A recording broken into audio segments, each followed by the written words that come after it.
네, 우리 옆에 분들과 인사하도록 하겠습니다. 그리스도는 완전하고 충분하고 모든 것입니다.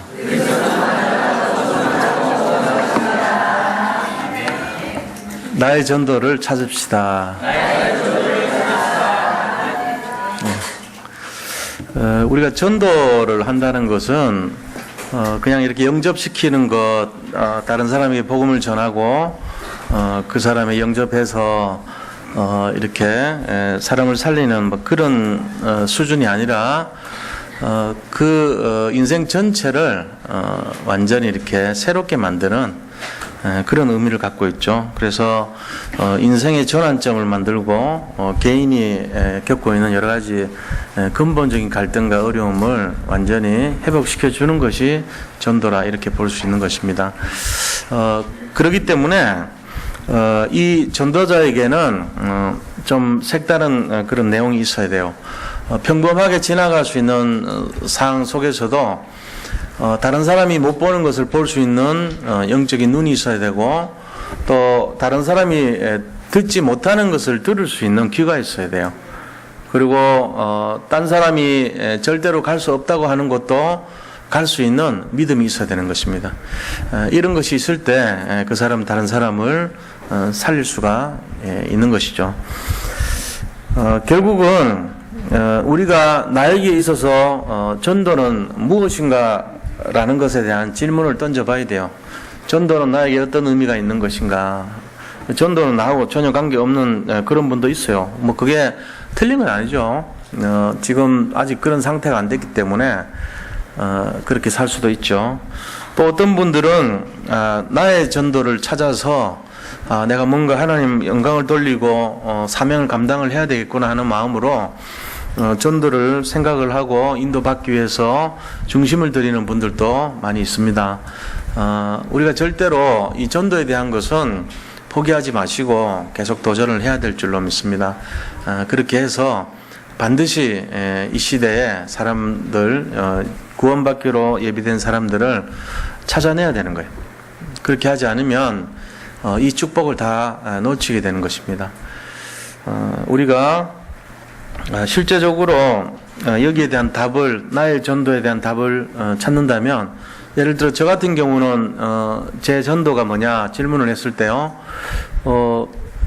제가 이렇게 지금 뭐 별다르게 전도라는 측면으로 안 하는 건 아니지만 저의 전도가 뭔가를 찾아야 되잖아요.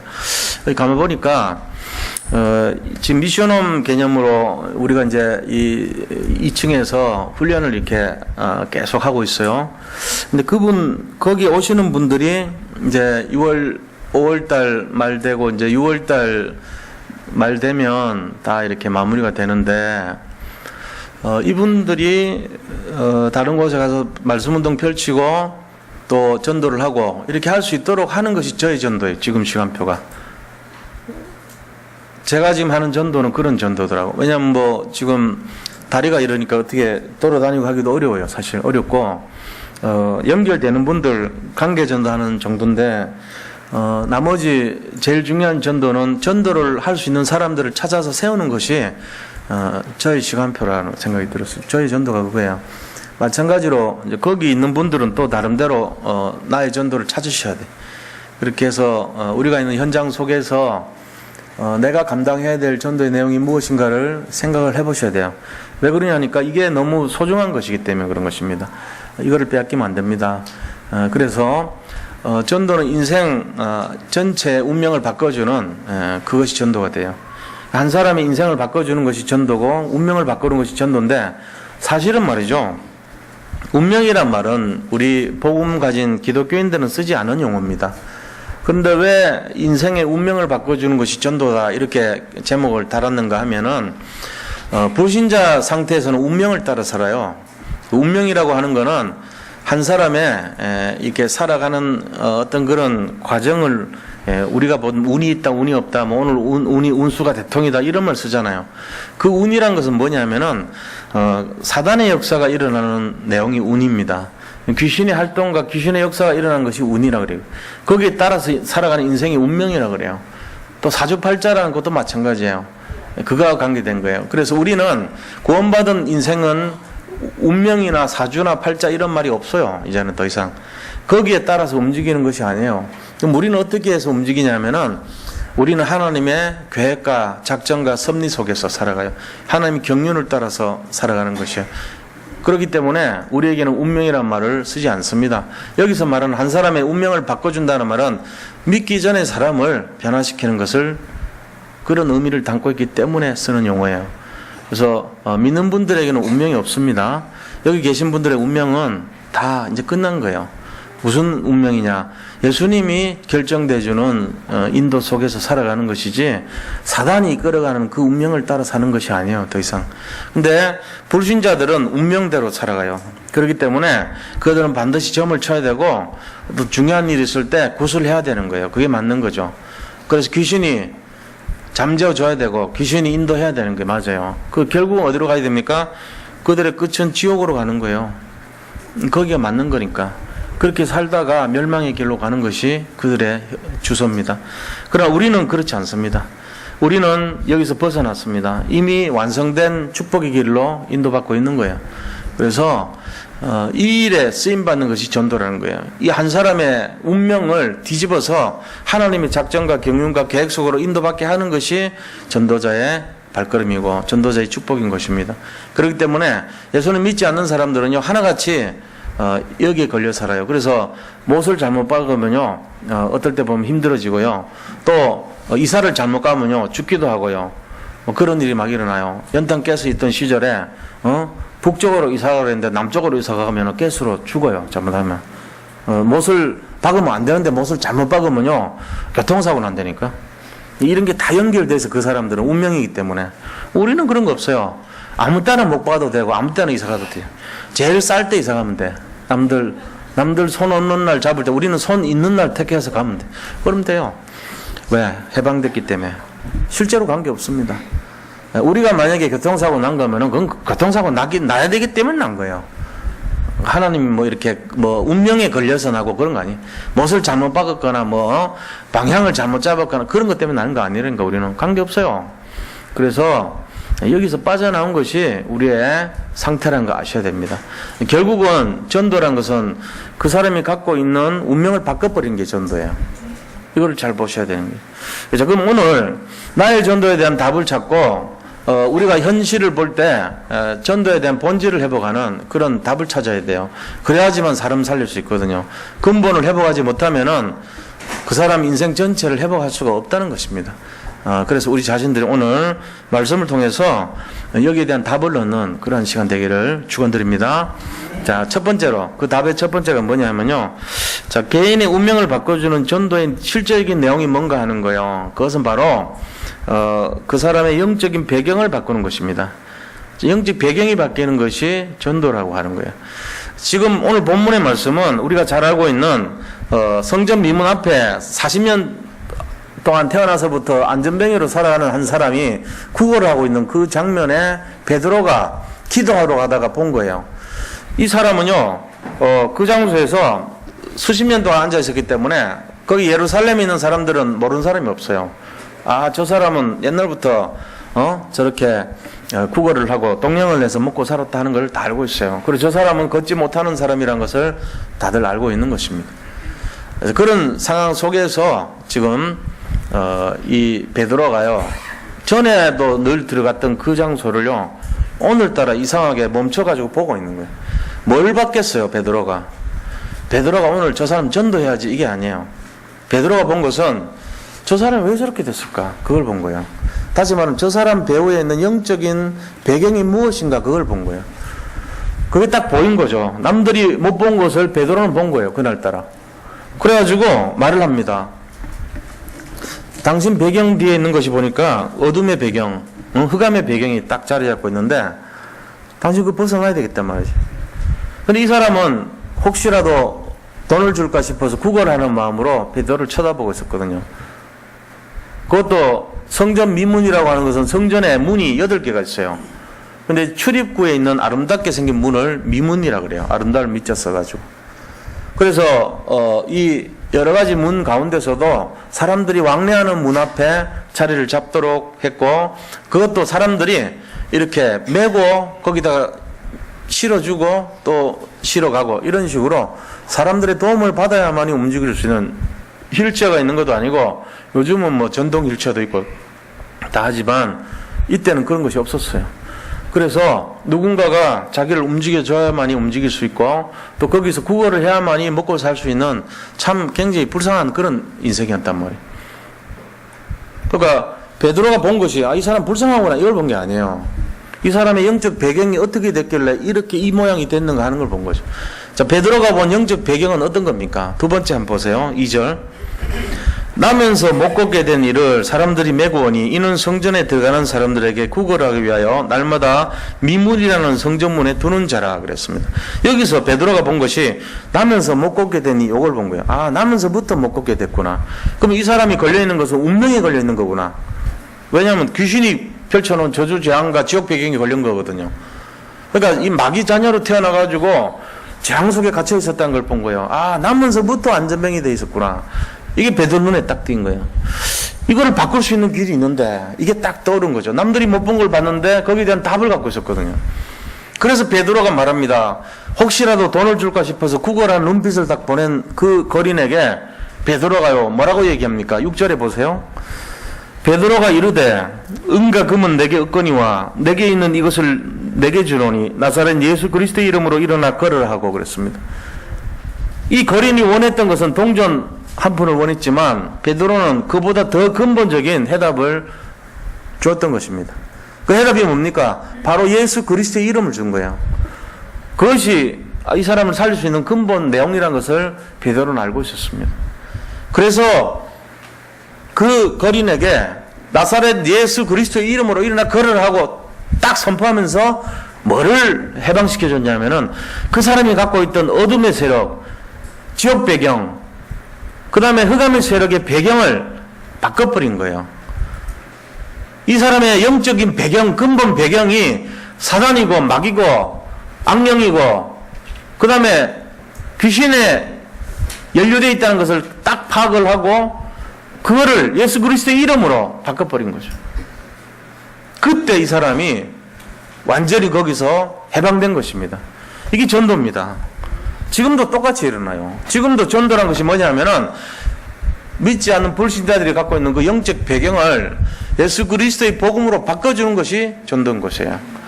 그러면 무슨 일이 일어나는데요? 근본이 바뀌어버리면 놀라운 일이 일어나죠. 우리가 살아가는데 이 백그라운드가 중요하잖아요. 내 뒤에 백그라운드가 어둠이에요.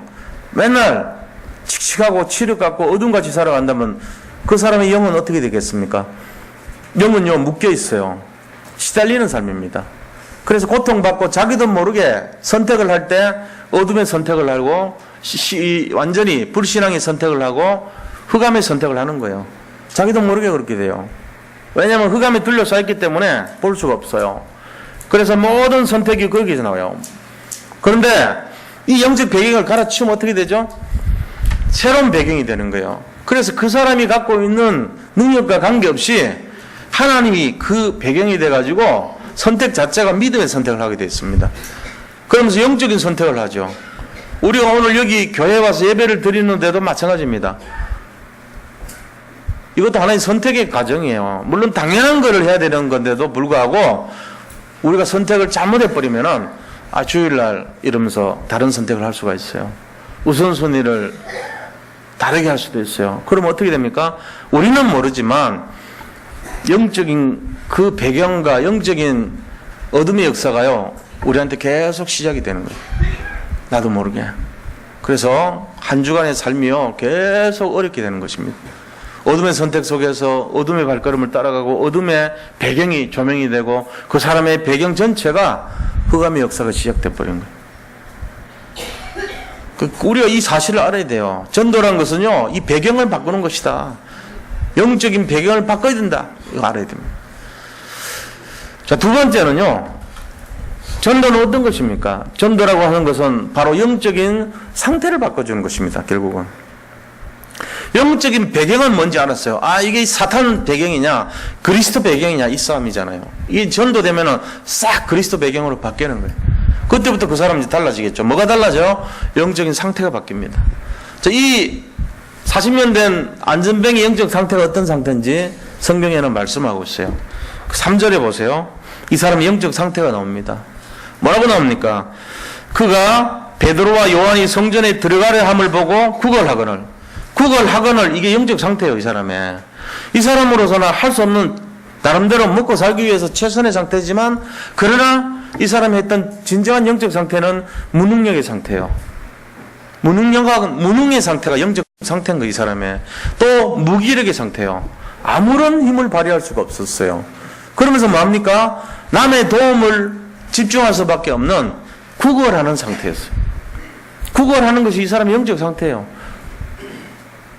반드시 그것만이 최선이었냐라고 따지면 다른 방법이 있을 수도 있죠. 찾아보면 있을 수도 있어요.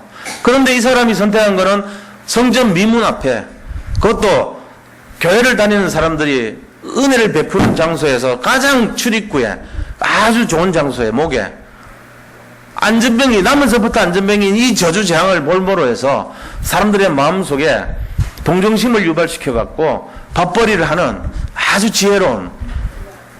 지혜롭다고 하기보다는 너무너무 불쌍한 그런 상태란 말이에요. 이게 그 사람의 영적 상태인 거예요. 다시 말하면 무기력과 무능력과 남의 도움을 받을 수밖에 없는 그런 상태와 또 희망이 없는 상태, 절망의 상태, 오직 물질만을 바라보는 상태, 남의 힘을 의지하는 상태, 이거밖에 없었어요. 그게 이 사람의 영적 상태예요. 자, 여기에 베드로가 답을 줍니다. 영적 상태를 바꾸라 그럽니다. 뭘로요? 바꾸는 내용이 7절에 나와요. 뭐라고 얘기합니까? 오른손을 잡아 일으키니 그랬습니다. 일으켜버린 거예요. 이게 다른 거예요. 네가 앉아있을 상태가 아니잖냐. 네가 지금 배경이 바뀌었잖냐, 그리스도로. 그럼 일어나라고 팍 잡아 일으킨 거예요. 그러니까 이 사람이 그 순간에 뭐가 회복되냐면은 발과 발목이 곧 힘을 얻어버린 거 있죠. 다시 말하면은 이 사람이 그 속에서 빠져나올 수가 없는 상태였던 거예요. 영적 그 배경 때문에. 그런데 영적 상태를 바꿔주기 위해서 베드로가 잡아 당겨버린 거 있죠. 우리가 마찬가지입니다. 지금 이 세상 시대 사람들은요, 자기 스스로 헤어나지 못해가지고 너무너무 힘들고 갈급한 상태에 있지만은 일어설 힘조차 없는 그런 사람들이 되게 많습니다. 우리가 그 사람들에게 해야 될 일이 뭡니까? 일단은 배경 바꿔줘야 돼요. 배경 바꿔주고 나서 그 다음 두 번째 해야 될 일이 있어요. 상태를 바꿔줘야 돼요. 네가 계속 40년 동안 앉아있는 그 버릇 그대로 할 거냐 하고 잡아 일으켜버려야 돼요. 그때 그 사람이 일어나는 거예요. 그때 그 사람이 힘을 얻게 되는 겁니다. 이 내용이 실제적인 열쇠예요. 전도라는 것은 이 두 가지를 해야 돼요. 우리가 복음만 선포하고 되는 게 아니에요. 복음 선포한 다음에 분명히 그들에게 해줘야 될 것이 이 두 가지를 바꿔줘야 돼요. 영적인 배경을 바꿔주고, 먼저 배경을 바꿨거들랑 그 다음에 이쪽으로 와라, 예배 드리라, 강건해가지고 상태를 바꿔줘야 되는 거예요. 행동하는 신앙인으로 바꿔야 돼요. 그렇게 하면서 권면하고 자꾸만 도와주고, 그 사람 스스로 쏟고 넘어지고 흔들리기 때문에 기도해줘서 영적인 배경으로 세워질 수 있도록 그렇게 도와줘야 되는 것입니다. 이 두 가지가 기도의 본질입니다. 이 두 가지가 전도의 본질입니다. 이 두 가지를 반드시 해야 돼요. 이 두 가지 하게 되면은 결과가 오게 돼 있어요. 그게 뭐냐? 세 번째입니다. 영적인 응답과 영적인 축복이 오게 돼 있어요. 영적인 축복과 영적인 응답을 오게 되면 이 사람이 뭘 하게 돼 있는가, 우리가 그걸 봐야죠. 자, 영적 응답과 영적 축복이 옵니다. 8절입니다. 보세요. 뛰어서서 걸으며 그들과 함께 성전으로 들어가면서 걷기도 하고 뛰기도 하며 하나님을 찬송하니. 자, 걷고 뛰고 찬송했다 그랬어요. 이 세 가지가 영적인 축복이면서 영적인 응답인 것이에요. 이 응답과 축복이 반드시 있어요.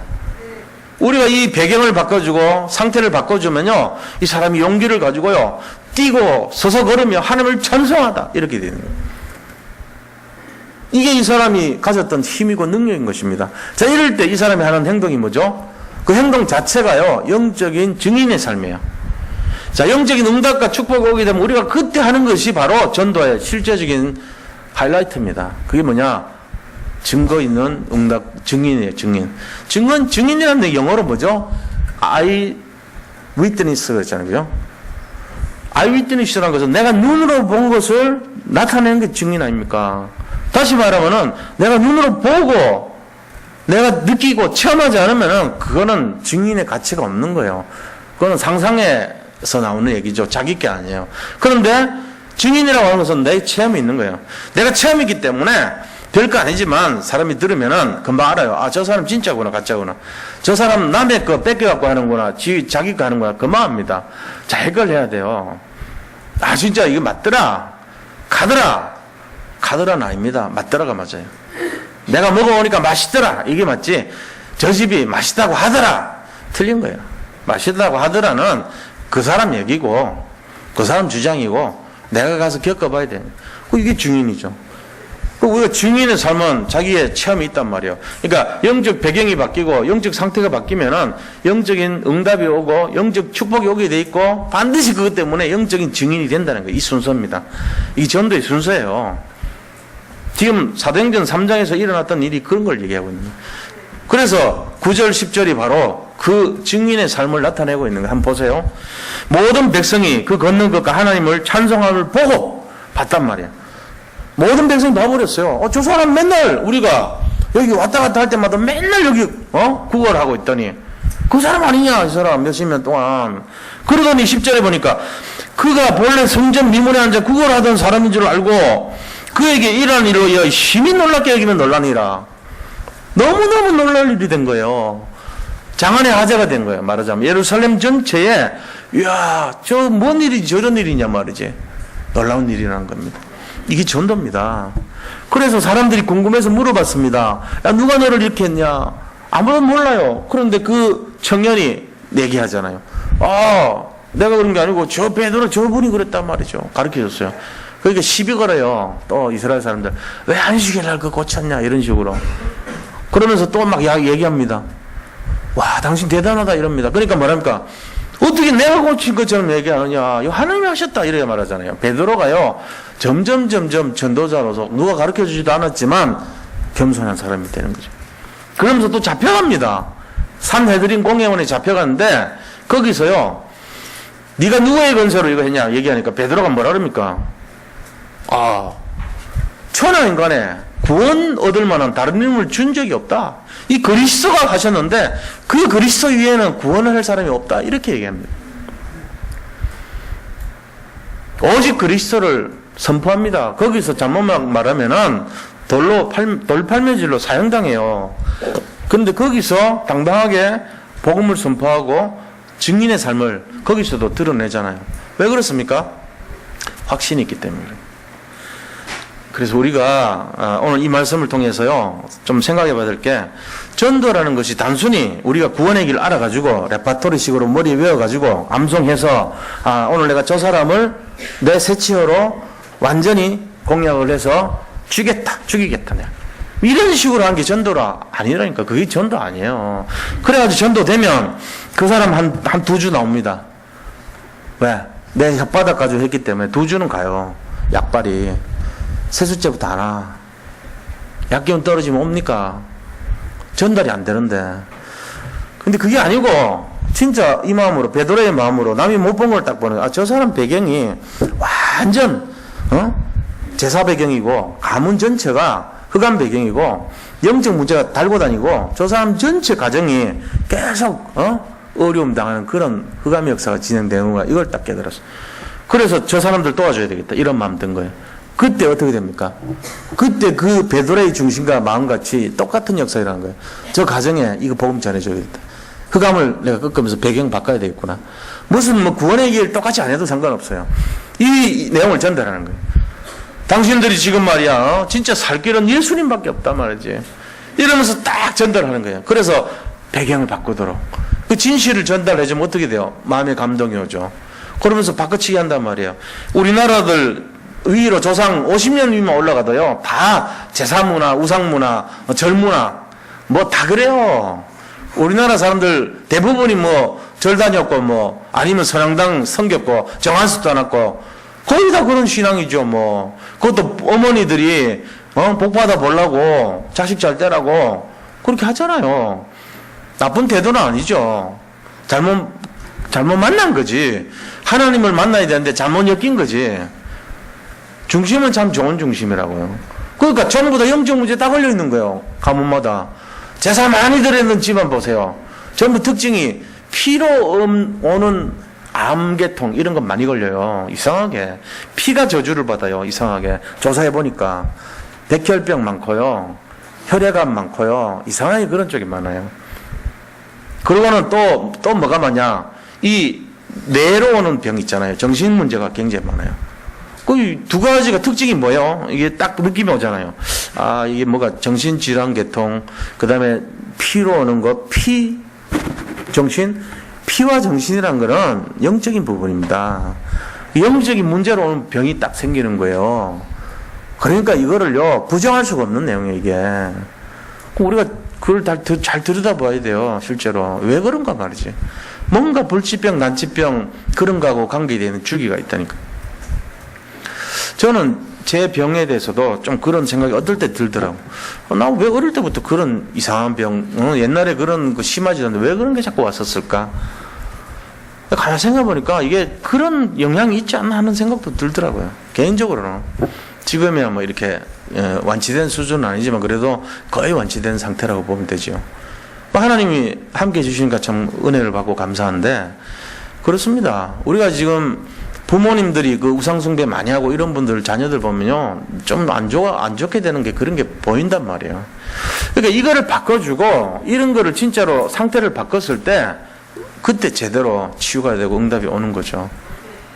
그게 돼야 돼요. 그래서 그런 마음을 가지고 도와줘야 되는 거예요. 아, 이 가문이 지금 전체가 시달리는 가문 맞구나. 그런 자세로 해야지. 내가 말이죠, 교회 전도 많이 하라고 그랬으니까 한 건 올려야 되겠다, 이런 자세로 권익을 전달하고 뭐 이런 수준 가지고 전도 안 됩니다. 저는 지금 기다리고 있어요. 뭘 기다리고 있냐, 전체가 이거를 알고 전체가 이 전도를 이해하는 수준이 되면은 우리가 그 한 사람을 살린다는 게 어떤 것인가를 알 거 아닙니까?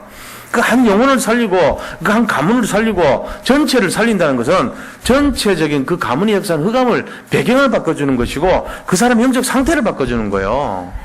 그런 마음으로 도와줘야 되는 거예요. 그런 중심으로 도와줘야 되는 것입니다.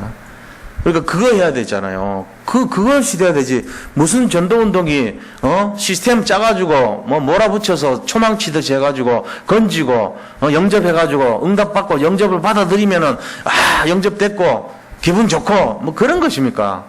그런 전도 아닙니다. 진심으로 저 사람 영혼을 살려야 되기 때문에 말이지. 안타까움이 있어야 돼요, 전도는. 그 안타까움 때문에 기초가 돼가지고 그 사람 전체를 살려야 돼요. 인생 전체의 운명을 바꿔주는 것이에요. 그래서 운명 바꿔준 게 뭐냐? 전도는 두 가지라고 했다, 목사님이. 뭐냐? 상태, 그 다음에 배경. 일단 배경 바꿔줘야 돼요. 배경 안 바꿔주면은 바꿔놔도 또 돌아가요. 맨날 우상에 쩔어 있는 사람한테 영접했다고 뭐 돌아옵니까? 단계적으로 구원은 받은 순간은 되지만요, 영접의 실제적인 시작은요, 배경 바꿔야 돼요. 그 사람 배경이 뭡니까? 흑암 배경이고 우상 배경이면 거기에 대한 것을 실제적으로 그 사람 느끼게 만들어줘야 돼요. 그래서 거기서 돌아올 수 있도록 거기서부터 시작하는 거예요.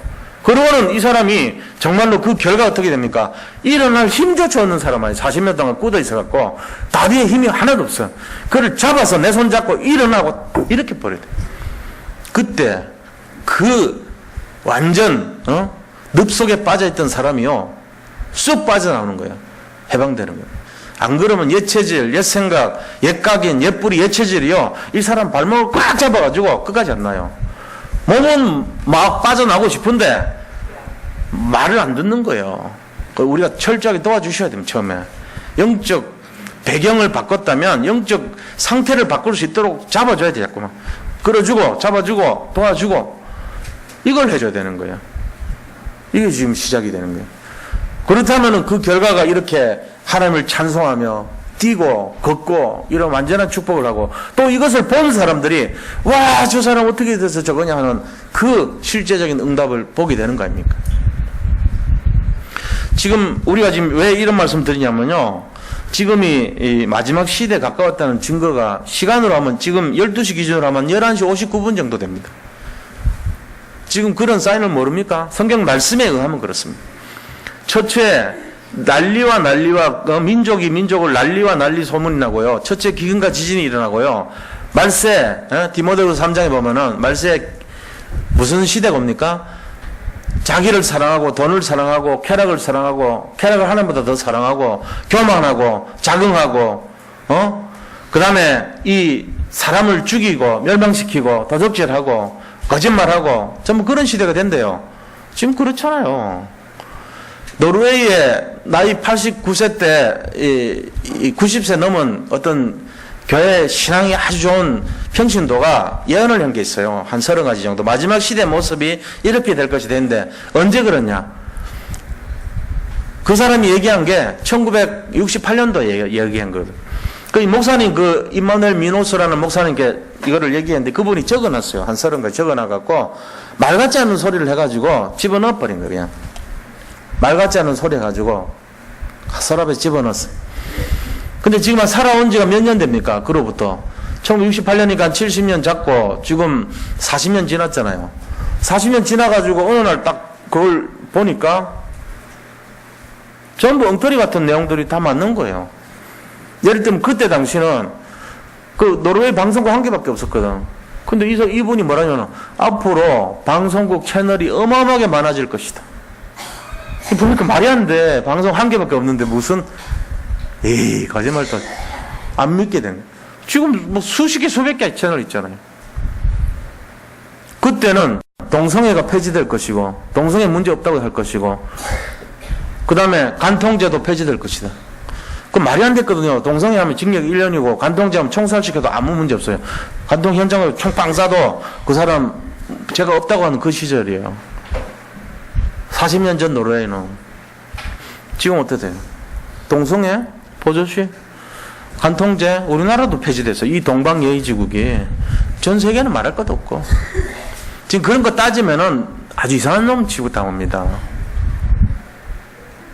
그럼 뭐 그런 걸 가지고 그러냐. 심지어는 교회 안에서도 이런 일이 일어난다. 이래 돼 있어요. 교회 안에서도 간통이 버젓이 진행될 것이다. 우리나라는 좀 덜해요.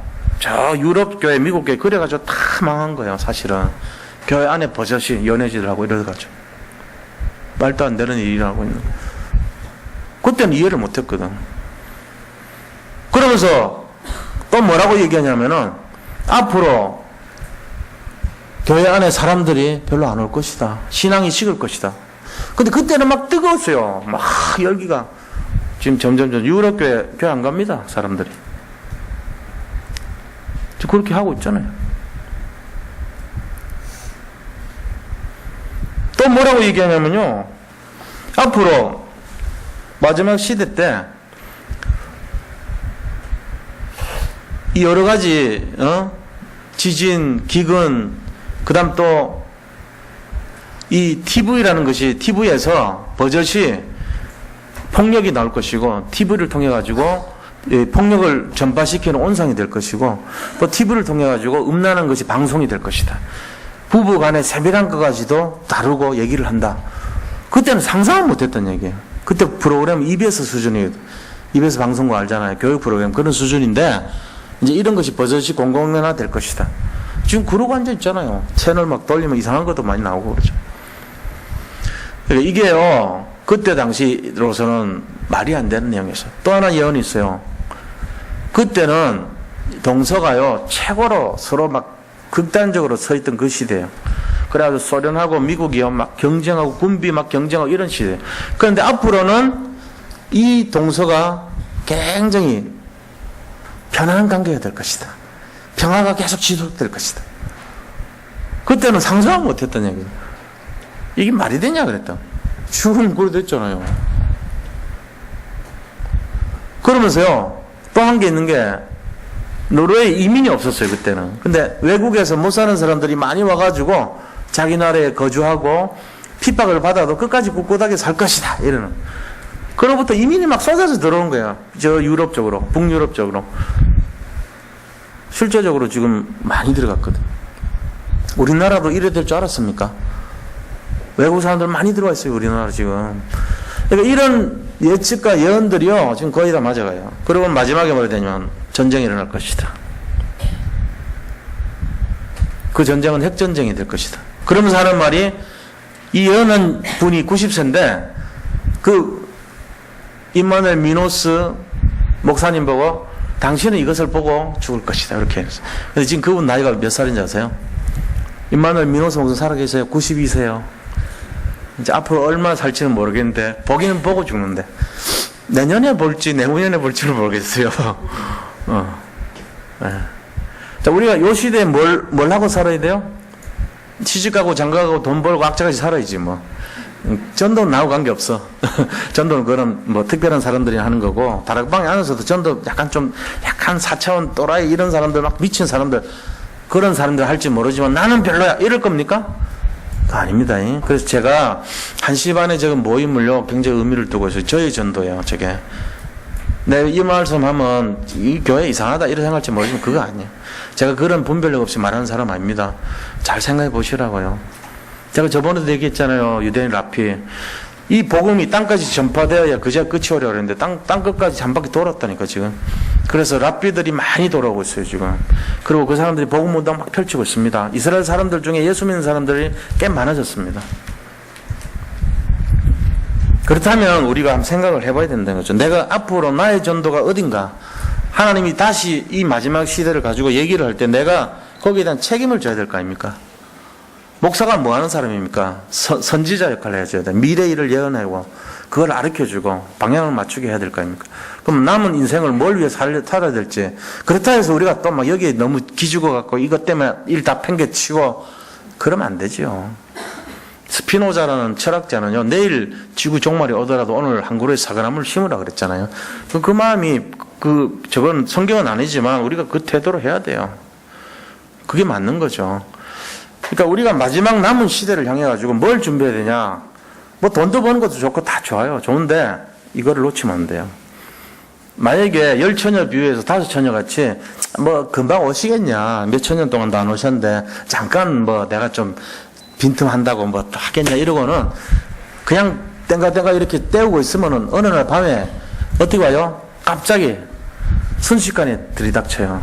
그래가지고 문 닫아버려. 그럼 어떻게 돼요? 울며 이를 갈며 차 밖에서 원망 불평한다 그랬죠. 그렇게 당하면 안 되죠. 그래서 우리가 해야 될 일이 뭔가 잘 찾으셔야 돼요. 결론입니다. 결론. 나의 전도를 찾으시기 바랍니다. 나만이 할 수 있는 나의 영역. 내가 남은 인생 동안 앞으로 몇 년이 될지는 모르지만 이 남은 인생 동안 내가 해야 될 일이 있어요. 나의 현장에서 하나님의 목표, 절대 사명, 절대 헌신을 찾으셔야 돼요. 그러면서 두 번째는 뭐냐? 세 가지 필요를 이해하고 도전하고 전달해 줘야 돼. 그게 뭐냐면요, 개인의 필요. 지금 안전병이가 필요한 것이 뭡니까? 돈이 아닙니다. 이 사람이 건강 회복이 아닙니다. 뭐가 필요합니까? 예수 이름에, 예수 그리스도의 이름, 이거 필요한 거예요. 복음이 필요했던 거예요. 그걸 베드로가 본 거예요. 그거 전해줬어요. 두 번째는 이 현장의 필요가 뭔가를 알았어요. 이 성전 미문 앞에 앉아있는 이 현장의 필요가 뭔가를 알았어요. 그 성전 미문이요, 아무런 역할을 못해요. 그 성전이요, 종교 성전이기 때문에 아무런 능력을 발휘하지 못했어요. 복음 성전이었다면 벌써 치유됐겠죠. 종교 성전에 필요한 것이 뭐냐? 복음이 필요한 걸 발견한 거예요. 그걸 깨달았던 거예요, 베드로가. 그러면서 이 하나님께서 이 사람에게 필요한 것이 뭐냐? 복음이라는 걸 깨달았어요. 그러니까 개인의 필요, 현장의 필요, 그 다음에 하나님의 필요가 전부 복음을 전해줘라. 이거 딱 깨달았던 거예요. 그래서 복음을 선포했던 거예요. 그러니까 그가 뛰고 서서 걸으며 완전 운명에서 벗어나 버린 겁니다. 우리도 이 일에 쓰임 받으시기를 축복합니다. 우리가 못한다 생각하지만 이거 되면 안 돼요. 이제부터 주님이 내일 오시면 어떡할 겁니까? 지금 카운트 지났잖아요. 랍비가 얘기했잖아요. 총리가 돌아가시고 나면 그 식물인간 된 총리 돌아가시고 나서 이후로 재림하신다 그랬잖아요. 샤론 총리가 언제 죽었어요? 2014년 1월 11일 날 8년 동안 식물인간 됐다가 끝나고 나서 돌아가셨다니까. 카운트 진행되고 있어요 지금. 언제 올지는 모르지만 시간이, 때와 시가 지금 성경에 나오는 말씀에 비춰보니까 거의 맞아 들어가요. 11시 59분이에요 지금. 지금 4월달 5월달에 일어났던 재앙이요, 과거 100년보다도 더 큰 재앙이 한꺼번에 일어나고 있어요. 북극의 얼음이 15% 녹았어요 지금 한꺼번에 한 달 사이에. 말이 됩니까 이게?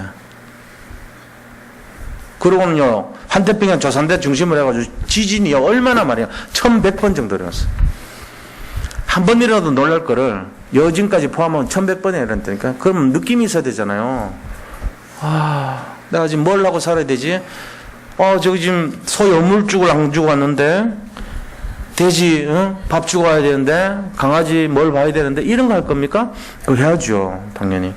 그게 더 중요한 게 이웃집 저 개똥이 엄마가 아직 영접 안 했는데 복음 모르는데 이게 더 고민이 돼야 돼요. 그걸 고민해야 된다니까. 나의 전도를 찾아야 돼요. 사람들 이렇게 얘기해도 난 별로 관심 없어. 나 전도도 뭐 어떻게 해야 될지도 몰라. 예수님 오셔가지고 니 뭐 하다 왔니? 그럼 뭐 할 건데요? 오늘부터라도 딱 집중하세요. 그리스도에. 복음에 집중하고 전도에 집중하고 여기 찾으시라니까. 천국에 대한 올 때 천사장 올 때 데살로니가 후서 4장에 보면 예언돼 있잖아요. 데살로니가 후서 4장에 보세요. 한번 읽어보세요. 호령과 천사장의 소리와 하나님의 나팔 소리가 들린다 그랬잖아요. 지금 전 세계에서 하나님의 나팔 소리가 계속 나고 있습니다. 아마 아시는 분들은 아실 거예요. 그 녹음돼 가지고 계속 다녀요. 하늘 전체에서 빠밤 빰빰 빠밤 빰빰 빰 빠밤 빰 빰빰빰빰 계속 울리고 있습니다. 지금 돌아가면서 울리고 있어요. 몇 나라인지도 몰라요. 계속 울리고 있어요. 지금 마지막 때를 알린 신호예요. 제가 지금 이거 지어낸 거 아니에요. 전부 다 엉터리 아니에요. 실제적인 얘기입니다. 자, 그렇다면은 한번 생각해 보세요. 하나님이 뭐라고 성경에 기록했습니까? 예수님이 오실 때 하늘 저쪽에서 동편에서 서쪽으로 오는 것 같이 전 세계가 다 볼 것이다 그랬습니다. 전 세계가 다 알 것이다 그랬어요. 이 사인을 하나님은 알 것이다 그랬어요. 지금까지 예언된 것 중에 딱 한 개 빼고 다 성취됐어요. 그 하나가 뭐냐? 주님 다시 오신다는 재림입니다. 제가 이 재림 때문에 뭐 이렇게 공갈을 협박하는 그런 의미가 아니에요. 진짜 진실을 알아야 돼, 우리가. 그래서 복음이 뭔가를 알아야 되고, 구원이 뭔가를 알아야 되고, 정말로 전도가 뭔가를 알아야 돼요. 전도는 바로 이 어둠의 배경이 전부 예수님만 모르도록 만들려고 하는 그 배경을 가르치는 것이고, 그 결과 영적인 상태를 바꾸는 것이고, 그 결과 응답을 주는 것이고, 그 결과 새로운 축복 속에 증인이 되는 것을 말하는 것이 그게 전도입니다. 제가 이렇게 얘기해도 뭐 그런가 보다 이렇게 하지 마세요. 제발 부탁이에요. 지금 중요한 시간표이기 때문에 그렇습니다. 중요한 시간표입니다. 그래서 우리 자신들이 개인의 필요, 현장의 필요, 하나님의 필요를 찾아서 전달해 줘야 돼요. 자, 또 세 번째 뭐 해야 되냐? 세 가지 살리는 인생이 되셔야 됩니다. 세 가지 살리는 인생이 되시는데 첫 번째가 뭐냐면요. 이 헤롯 성전으로 해결 못하는 복음 성전 종교를 가져야 됩니다. 종교가 아니고 복음을 가져야 돼요. 우리 교회가 만약에 종교 성전이라면 이거 의미 아무도 없어요. 저쪽에서 와가지고 합병에는 의미가 하나도 없어요. 그냥 우리가 만약에 종교 성전이면요 좋아할 게 뭐냐면은 아유 돈 벌었다 이런 생각 가지는 거예요. 그냥 저쪽에 있는데 우리가 조금 한 몇 억 투자해가지고 몇십억짜리 하나 건졌다 이런 분위기 돼버린단 말이에요. 그러되면 전부 다 뭐가 됩니까? 우리 종교 성전에서 아무런 능력 없는 하수인들 되는 거예요. 억울한 인생 됩니다. 하나님이 복음 전하라고 이거 주셨는데 복음은커녕 지금 무슨 문제 사건에 묶여가지고 아무것도 못하고 목사님 제가 맨날 여기서 하는 말이 번영 신학을 얘기하고 축복 받으세요. 뭐든지 복음을 가지면은 응답 받습니다. 성공합니다. 병 고칩니다. 놀랄만한 일이 날 겁니다. 이러거든요. 조엘 오스틴 목사님 같이. 그분은 구원관도 없어요. 얘기하는 거 보면. 구원 모릅니다. 그분. 만약에 예수 안 믿으면은 천국 갈 수 있나 없나 뭐 몰라요. 이런 말이에요. 인터뷰인데. 예수를 꼭 믿어야만이 구원 받습니까? 그러면 아예 몰라요. 이래요. 다른 종교 믿어도 구원 받습니까? 그러면 저는 잘 모르겠네요. I don't know 계속 얘기합니다. 이 사람이 도대체 목사 맞는가 싶어요. 근데 은혜 많이 받고 6만 명, 7만 명 모이거든요. 왜요? 예수 믿으면 복 받는다고 얘기하니까요. 끌어모은 거예요. 복음 없어요. 그럼 어떻게 돼요? 심각하게 되죠. 마지막 시대의 모습이란 말이에요. 하나님이 염소교회, 양교회에 있다 그랬거든요. 그 염소교회인가 양교회인가 생각해 보세요. 복음을 전하는 교회가 양교회입니다. 염소교회는요, 복음 없는 교회입니다. 우리가요 여기서 하나님의 이 살리는 세 가지를 안 하면 염소교회 됩니다. 살리는 세 가지가 뭡니까? 그 바로 종교를 가진 교회가 되면 안 돼요. 복음 가진 교회 돼요. 두 번째는요 문화를 살려야 돼요. 이 속에 지금 교회 속에 뭐가 들어와 있냐? 문화가 들어왔는데 무슨 문화냐? 세상 문화, 세상 어떤 그런 이상한 모습, 세상 것이 막 들어와 있어요. 지금 교회들마다. 그거 있으면 안 돼요. 오직 복음이 들어와야 돼요. 그래서 문화를 살려야 돼, 우리가 오히려. 종교를 살려야 되고, 문화를 살려야 되고, 세 번째는 시대를 살려야 되는 거예요. 그러려고 우리 불러 모아준 거예요.